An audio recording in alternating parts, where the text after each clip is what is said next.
পৃথক পৃথক মামলা নয়, অভিযুক্তকে গ্রেপ্তার করে বসিরহাট আদালতে পাঠালো স্বরূপনগর থানার পুলিশ। বিগত দিনে বিভিন্ন মামলায় অভিযুক্তরা জামিন পাওয়ার পর পুনরায় আদালতে হাজির না হওয়ায় বিচার কার্য বিলম্বিত হচ্ছে।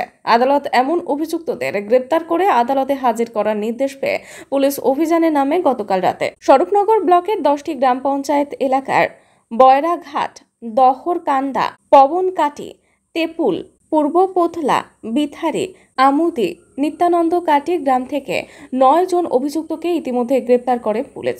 আজ বুধবার দুপুর 2টো নাগাদ একই সাথে তাদেরকে বসিরহাট মহকুমা আদালতে পাঠায় পরবর্তী আইন পদক্ষেপ গ্রহণ করার জন্য স্বরূপনগর থানার পুলিশ।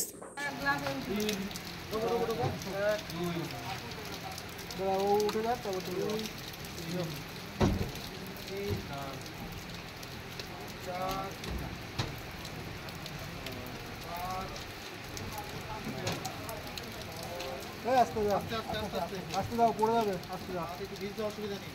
দাঁড়ান দাঁড়ান দাঁড়ান, চলো চলো, আসো আসো।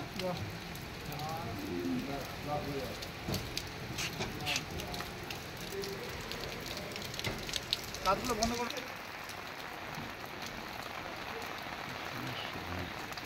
সবগুলো আসছে না।